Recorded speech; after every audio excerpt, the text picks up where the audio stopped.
This is another bookshelf. This is actually more books. They're not all wrestling books, but there are a lot of wrestling books. A lot of the books here, though, are pretty much what's the word I'm looking for? Very, very hard to find.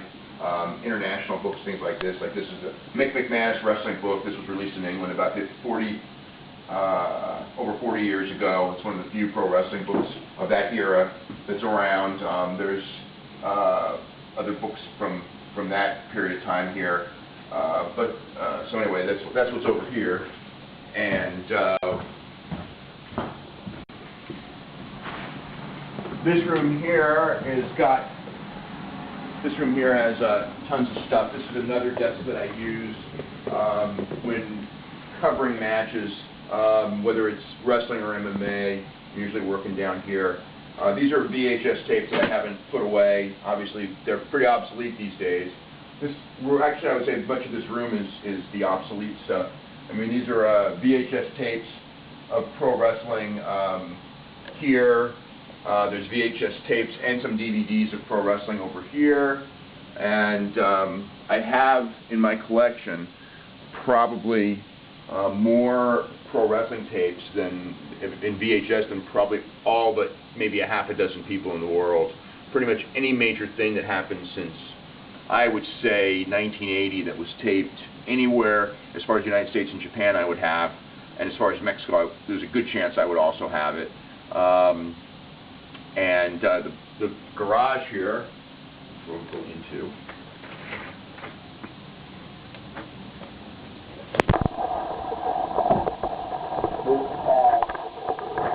Of Wrestling Observer issues. It also has a dog.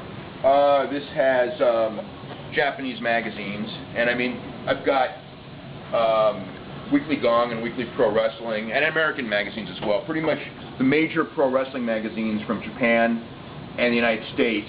I would probably have pretty close to a complete collection between this garage, all these tubs that are mostly, these things are actually, for the most part, filled with VHS tapes. Open this up. It's from top to bottom, literally. I mean, it would probably take a lifetime to actually go through them. A lot of them are cataloged, a lot of them are not. And I don't even know how much, I don't even know how good they would be to this day, because I haven't watched a VHS tape in years, just because they're obsolete. Anyway, but someday someone should transfer these things to DVD, make life easier, but I don't have that time. So that's what we got here, and then we got another thing, which is a shed out here.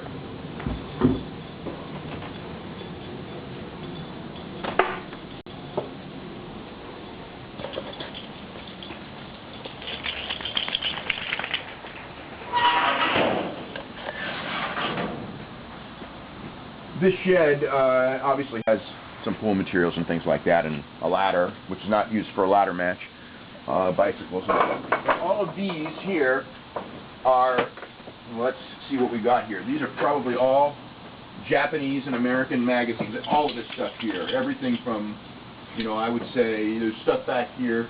I would say, like I said, pretty much every weekly Japanese magazine and monthly American magazine dating back early 80s. Early 80s would probably be where they're dating back from. So that's kind of like the wrestling collection.